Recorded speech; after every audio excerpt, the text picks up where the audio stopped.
June 5, 1942, aboard the massive battleship Yamato, flagship of the Imperial Japanese Navy's combined fleet, Admiral Isoroku Yamamoto stared out at the vast Pacific horizon, his face etched with the weight of unspoken dread. The air in the command bridge hung heavy with the scent of salt and steel, broken only by the low hum of radio static and the distant thrum of engines. Yamamoto, the architect of Pearl Harbor's daring strike just 6 months earlier, had gambled everything on this operation. Operation MI, the assault on Midway Atoll. Now, as encrypted messages crackled in from Vice Admiral Chuichi, Nagumo's carrier strike force, hundreds of miles ahead, the truth unfolded like a nightmare. His chief of staff, Rear Admiral Matome Ugaki, stood nearby, pen in hand over his diary, his usually steady grip trembling slightly. "The Nagumo force has met with disaster," Ugaki scrawled, his words capturing the raw shock rippling through the room. An officer nearby, voice breaking, whispered, "But how can we apologize to His Majesty for this defeat?" Yamamoto remained silent at first, his sharp eyes narrowing as reports confirmed the unthinkable. Akagi, Kaga, Soryu, all aflame and sinking under relentless American dive bomber attacks. Hiryu would soon follow. 4 irreplaceable aircraft carriers, the pride of Japan's naval might, gone in a single day. Over 3,000 men lost, including seasoned pilots whose skills could not be swiftly replaced. This was no mere setback. It was the shattering of illusions. Japan had swept across the Pacific since December 1941, from the Philippines to Wake Island, fueled by early victories that seemed to validate their bold expansion. But Midway, that tiny speck of coral 300 miles northwest of Hawaii, had exposed the fragility beneath the Empire's aggression. American codebreakers, unknown to Yamamoto, had pierced the veil of secrecy, turning his elaborate trap into an ambush. The emotional toll was immediate. Pride turned to humiliation, confidence to quiet despair. For Yamamoto, who had warned against provoking the industrial giant across the ocean, this defeat echoed his earlier fears. "In the first 6 to 12 months of war, I will run wild and win victory upon victory. But then, if the war continues, I have no expectation of success." As the sun dipped lower, casting long shadows over the fleet, the admirals grappled with the dawning reality. The tide of war had shifted, and the cost in human lives would only mount. In the dim glow of the Yamato's chart room that same evening, June 5th, 1942, Vice Admiral Chuichi Nagumo sat alone for a rare moment, his uniform still carrying the faint smell of smoke from the chaos he had barely escaped. He had been lifted from the burning Akagi by destroyer escort just hours earlier, watching helplessly as his flagship, once the gleaming spearhead of the Pearl Harbor attack, disappeared beneath the waves in a series of catastrophic explosions. Nagumo's face, usually composed and resolute, now betrayed a profound exhaustion. The man who had led the most powerful carrier force the world had ever seen was reduced to a passenger on a cruiser. His command shattered. Aboard the light cruiser Nagara, now serving as his temporary flagship, Nagumo dictated a terse message to Yamamoto. "The enemy carrier force has been located and attacked, but our own losses are severe. Akagi, Kaga, and Soryu have been sunk. Hiryu is under heavy attack." His voice was steady, but the officers around him could sense the bitterness beneath the words. Nagumo had followed doctrine to the letter, launching his initial strikes against Midway, holding back a reserve for enemy ships, scouting diligently. But the American carriers had struck first. At the precise moment, his decks were crowded with rearming aircraft and fuel lines snaking across the flight decks. One devastating dive bomber assault, lasting mere minutes, had turned triumph into catastrophe. Later that night, as the remnants of the mobile force limped westward, Captain Tomeo Kaku, chief of staff to Nagumo, confided to a colleague in hushed tones, "We have lost the cream of our naval aviation. The pilots we trained for years, gone. The carriers we cannot replace." The human cost was staggering.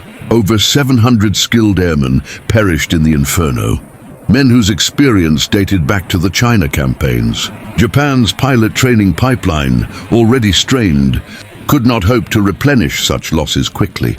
In contrast, America's industrial machine was just beginning to roar, its shipyards already laying down new fleet carriers that would soon dwarf Japan's remaining strength. For Nagumo, the defeat cut deeper than strategy. He had argued against splitting the fleet, had questioned the complexity of the Midway plan, yet he had executed it faithfully. Now, as the Pacific night closed in, he stared at the black sea and wondered if the war had already slipped beyond recovery. Dawn broke grey and sullen on June 6, 1942, as the battered remnants of the Japanese fleet steamed westward, away from the smouldering graveyard that Midway had become. Aboard the Yamato, far to the rear of the action, Admiral Isoroku Yamamoto finally issued the order that no one in the room wanted to hear. In a voice low and measured, he told his staff, "Cancel Operation MI. All forces are to retire." Immediately, the words landed, like a death knell. The invasion convoys carrying troops, bound for Midway's beaches, men who had trained for months, were turned back before they ever sighted land. Aleutian landings would proceed, a hollow sideshow meant to salvage some shred of victory. But everyone knew the truth. The heart of the operation had been ripped out. Rear Admiral Matome Ugaki closed his diary with a heavy hand that night, writing words that would remain private for years. "The fate of the Empire hangs in the balance. We have suffered a crushing defeat." He later confided to a fellow officer that the loss of the 4 carriers felt like losing an arm. Irreplaceable, crippling. Ugaki, a fierce nationalist who had long pushed for war with the United States, now stared into an abyss of his own making. The emotional weight pressed hardest on the younger staff officers, some of whom wept openly when the full casualty reports filtered in. 3 Zone 57. Japanese dead against only 307 Americans. The asymmetry stung like salt in an open wound. Back on the Nagara, Nagumo received Yamamoto's withdrawal order in silence. He had launched a final, desperate counterstrike the previous day with Hiryu's aircraft, managing to damage the American carrier Yorktown before. Hiryu herself was pounded into a blazing wreck. Captain Mitsuo Fuchida, the famed flight leader from Pearl Harbor, who had watched the battle from Nagara's bridge with a broken leg, later recalled Nagumo's haunted expression. He looked like a man who had aged 10 years. In a single day, Nagumo would carry that defeat like a shadow for the rest of his life, haunted by the moment his arming planes had been caught vulnerable on deck. In Tokyo, the first coded dispatches reached Imperial General Headquarters. Navy Minister Shimada and Chief of Staff Nagano read them in stunned disbelief.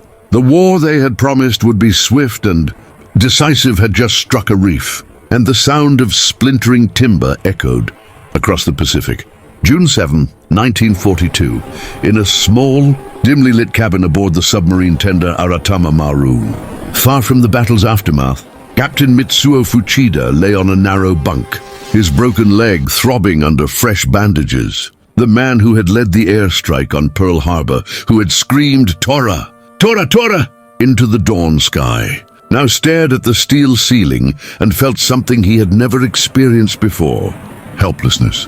Fuchida had been too injured to fly during Midway, forced to watch from Nagara's bridge as wave after wave of American Dauntless dive bombers tore his comrades apart.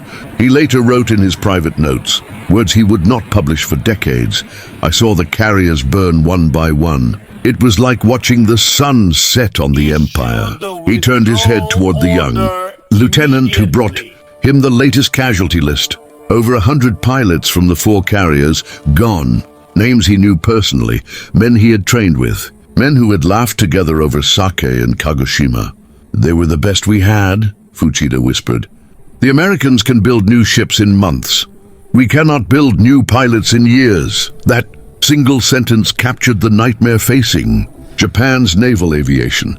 The elite airmen who survived Pearl Harbor, the Indian Ocean, and the Coral Sea were now at the bottom of the Pacific. Replacements would come from accelerated training programs, but they would be green, boys with barely 200 hours of flight time facing American veterans who had learned in combat, Meanwhile, thousands of miles away in Pearl Harbor, Admiral Chester Nimitz stood on the deck of the submarine tender USS Fulton, watching Yorktown being slowly towed back to dry dock, her flight deck buckled and blackened.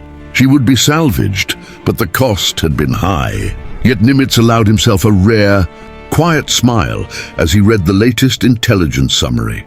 His codebreakers had been right. The trap had worked. For the first time since December 7th, the United States had turned the tables, and the Japanese admirals knew it. Back on Yamato, Yamamoto received a personal message from Emperor Hirohito's naval aide. It was polite, formal, and devastating in its restraint. His Majesty has been informed of the outcome at Midway. He expresses his deepest concern for the brave men who gave their lives. No anger, no blame, just concern. But to Yamamoto, those words were louder than any reprimand. He had promised victory. Instead, he had delivered the first undeniable proof that the war might not end in Japan's favor. The admirals began to understand, one by one, that Midway was not merely a lost battle. It was the moment the Pacific stopped being Japan's playground. June 10th, 1942, the Yamato slipped quietly into the calm waters of Hashirajima, anchorage in the inland sea, her massive grey hull showing no outward sign of the catastrophe she carried home. Admiral Yamamoto descended the gangway with deliberate slowness, his shoulders slightly bowed under the weight of what he now knew. Waiting on the pier stood a small delegation from Imperial Navy. Headquarters, stone-faced men who had come to escort him to Tokyo. No bands played, no cheers rose from the shore. The defeat at Midway was still a closely guarded secret from the Japanese public, but within the Navy's inner circles, the truth spread like poison. That evening, in a sparse room at the Navy Ministry, Yamamoto faced Admiral Osami Nagano, Chief of the Naval General Staff. Nagano, a veteran of Tsushima and a staunch advocate for the war, listened in silence as Yamamoto delivered his report. When Yamamoto finished, describing the loss of the 4 carriers and the failure to take Midway, Nagano simply nodded and said, "We must not let this affect the morale of the fleet." But his eyes betrayed him. There was fear there. The quiet terror of a man who suddenly saw the road ahead stretching into darkness. Yamamoto did not argue. He had already begun to withdraw into himself. Later, alone in temporary quarters, he wrote a letter to a close friend, words that would surface only after the war. "I am the only one who must apologize to the Emperor." The burden was his. He had opposed the tripartite pact, warned that Japan could not win a prolonged war against America. Yet he had planned and executed Pearl Harbor. Now Midway had proven his deepest fears correct. In private conversations with his staff, he spoke bitterly of the intelligence failures, of the overcomplicated plan that divided his forces, of the fatal delay in launching Nagumo's second wave. But most of all, he mourned the pilots, the priceless treasure we squandered, as he called them. Across the fleet, other admirals absorbed the blow in their own ways. Vice Admiral Nobutake Kondo, commander of the invasion force that never reached Midway's beaches, stood on the bridge of his cruiser Atago and stared at the empty horizon. His transports had turned back with thousands of soldiers still aboard, men who would now be redirected to the meat grinder of Guadalcanal. Kondo said little, but his operations officer later recalled the admiral muttering, "We have lost the initiative. From now on we fight on their terms." In the days that followed, the Navy's leadership began to fracture along lines that Midway had exposed. Some clung to dreams of one more decisive battle. Others, like Yamamoto, already sensed the end approaching across years of blood and fire. July 1942, the Imperial Japanese Navy's headquarters in Tokyo buzzed with a forced optimism that fooled no one. Official communique to the public spoke of strategic repositioning and victorious advances in the Aleutians. But behind closed doors, the admirals faced a reckoning. In a series of high-level conferences at the Navy Ministry, Yamamoto presented a grim assessment. Japan's carrier strength had been halved overnight. Only 3 fleet carriers remained operational: Zuikaku, Shokaku, damaged but repairable, and the smaller Ryujo, the light carriers and escort carriers, could not match the American Essex-class behemoths already under construction in American shipyards. Admiral Nagano, still clinging to the doctrine of the decisive battle, argued for a new offensive to regain momentum. "We must strike again quickly before they recover," he insisted. Yamamoto listened, then spoke with quiet authority. "We have no margin for error now. Every ship, every pilot is irreplaceable." He proposed a defensive posture, fortifying island chains, conserving air power, waiting for the Americans to overextend. It was a radical shift for a navy built on aggressive offense, and it met resistance. Younger officers, fired by the early victories, whispered that Yamamoto had lost his nerve. Older ones, like Admiral Kondo, quietly agreed with him, haunted by the memory of empty troop transports returning from Midway. The emotional toll deepened in private moments. Rear Admiral Ugaki, Yamamoto's chief of staff, confided in his diary on July 15, "The admirals are divided. Some speak of revenge, others of survival. I fear the former will prevail, and we will bleed out in vain." Ugaki himself had lost faith in quick victory. He began to see the war as a slow, grinding attrition that Japan could not win. Yamamoto, meanwhile, withdrew further. Friends noted his increasing reliance on mahjong games late into the night, a way to escape the crushing responsibility.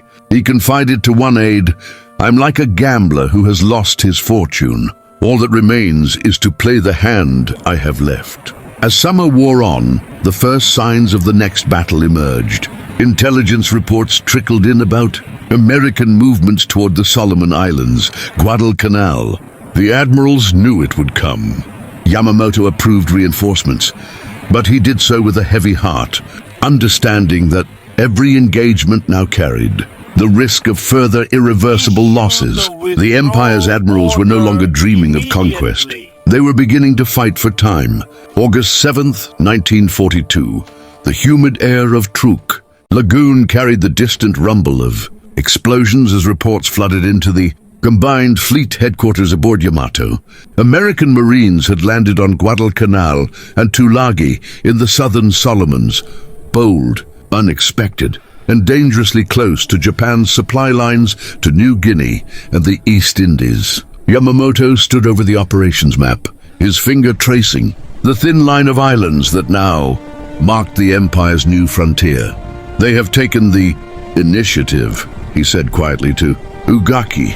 "Midway taught them they can strike us where we are weak." The admirals reacted with a mix of fury and urgency. Vice Admiral Gunichi Mikawa, commanding the 8th Fleet at Rabaul, assembled a scratch force of cruisers and destroyers almost overnight. On the night of August 8th and 9, in what would become known as the Battle of Savo Island, Mikawa's ships steamed down the slot and caught the Allied naval screen off guard. Searchlights flared, torpedoes streaked through the black water, and in 40 terrifying minutes, 4 Allied heavy cruisers, Quincy, Vincennes, Astoria, and Canberra, were sunk or crippled. Mikawa's triumph was total, yet he withdrew before dawn, fearing American carriers lurking nearby. Yamamoto received the victory report with grim satisfaction, but no celebration. A bright spot in the darkness, he called it. But it changes nothing fundamental. Nagumo, still reeling from Midway and now relegated to shore duties in Japan, read the dispatches with a hollow feeling. He knew the Navy was throwing its surface ships into the fight because the carrier air arm was no longer strong enough to dominate. The pilots lost at Midway haunted every planning session, seasoned veterans replaced by eager but undertrained youngsters who would now face the growing American air forces over Guadalcanal's Henderson Field. In Tokyo, the mood darkened further. Emperor Hirohito summoned his senior military leaders on August 12th in the imperial presence. Yamamoto and Nagano bowed low as they reported the new crisis. The emperor's voice was soft but piercing. "Why do the Americans advance so boldly?" No one dared offer excuses. Yamamoto later told a confidant that the question cut deeper than any rebuke. He had no answer that did not point Back to the burning carriers at Midway. Guadalcanal was becoming the place where Japan's admirals would bleed. Every convoy, every night battle, every airstrike carried the shadow of that June defeat. They were fighting now not to conquer, but to hold on. October 1942, the Solomon Islands had become a slaughterhouse. Night after night, Japanese destroyers and cruisers raced down. The slot in desperate Tokyo Express runs, unloading troops and supplies under the cover of darkness before fleeing.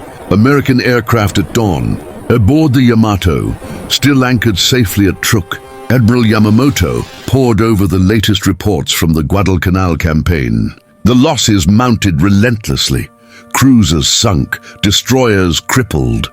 Pilots shot down faster than they could be replaced. The island's airfield, Henderson Field, remained in American hands, its planes pounding Japanese positions by day, while Marines clung to the perimeter by night.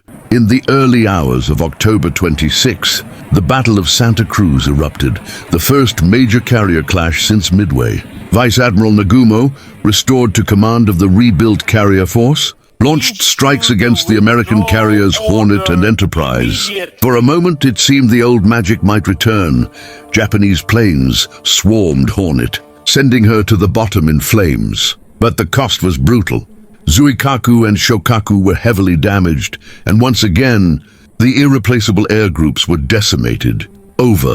140 Japanese aircraft lost, along with many of their best remaining pilots. When the after-action report reached Yamamoto, he sat alone in his cabin for a long time. Captain Yasuji Watanabe, one of his aides, later recalled hearing the admiral say softly, "We have won another tactical victory. But strategically, we are bleeding to death." Nagumo's message was equally bleak. Enemy carrier Hornet sunk, Enterprise damaged. Our own air strength critically reduced. The words carried the same despair that had marked Midway. Only now there were no illusions left to shatter. In Rabaul, Vice Admiral Junichi Kusaka, commander of air forces in the southeast area, raged in private meetings. "We throw away pilots like paper," he shouted to his staff. "Midway took our veterans, and now we send boys with a few months training against Hellcats and Corsairs that will soon outnumber us 10 to 1. The admirals knew the math was merciless. American pilot training was producing thousands of new flyers every month. Japan's program, starved of fuel and instructors, could barely manage hundreds. Yamamoto began drafting plans for a final massive effort to retake Guadalcanal, an all-out surface bombardment led by battleships, including Yamato herself. He told Ugaki, "If we lose Guadalcanal, the road to Rabaul, then Truk, then the Philippines lies open." But even as he committed the fleet, a quiet fatalism settled over him. The admirals were no longer asking whether they could win the war. They were asking how long they could delay the inevitable. November 1942, the waters off Guadalcanal churned under a moonless sky as the Imperial Navy launched its desperate gamble. Admiral Yamamoto had committed everything: battleships, Hiei and Kirishima leading a bombardment force down the slot intended to silence Henderson Field's guns and pave the way for a massive troop convoy.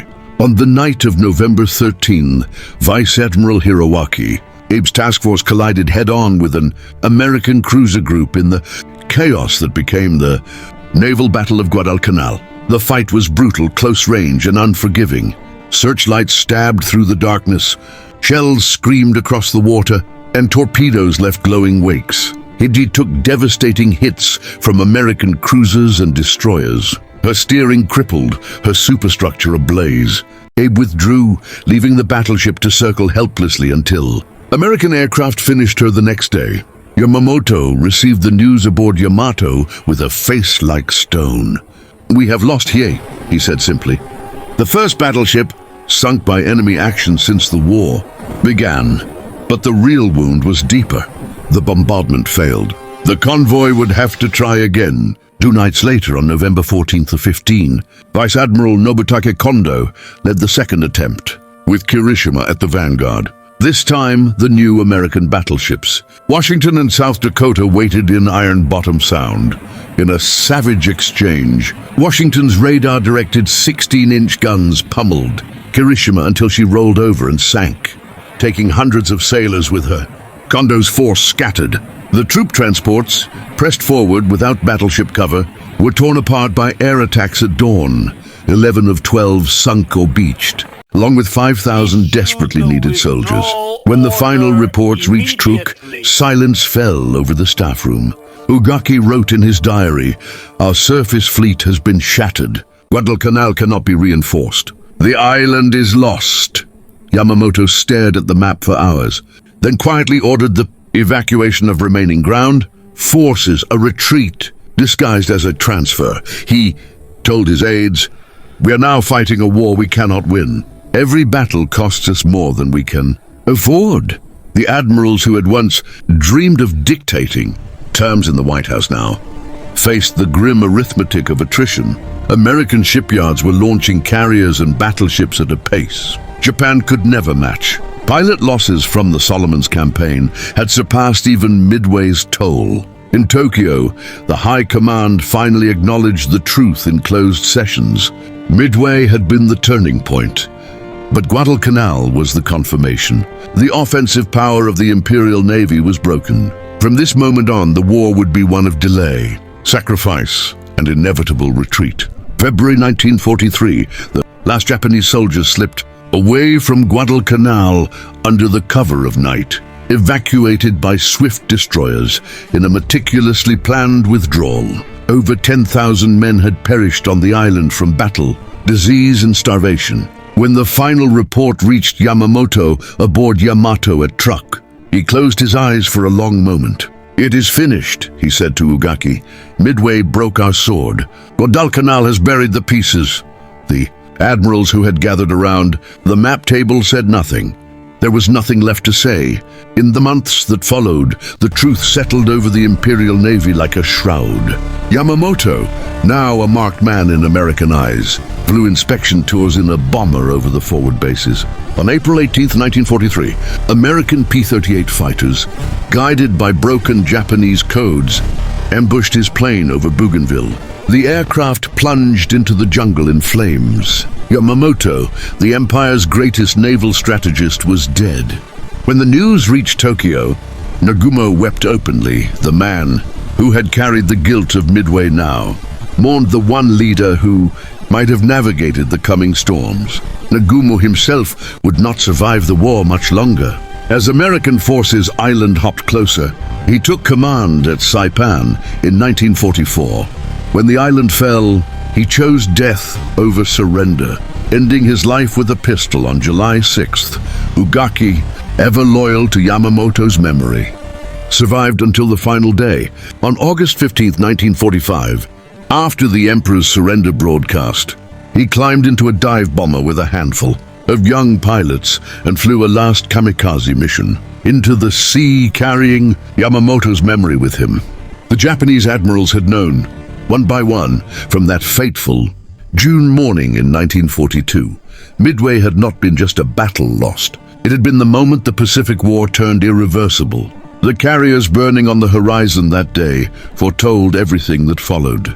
The slow, inexorable retreat across the islands, the mounting toll of ships and men, the final collapse of an empire that had reached too far. What they said in those quiet moments, on bridges, in cabins, in diaries, was not always recorded.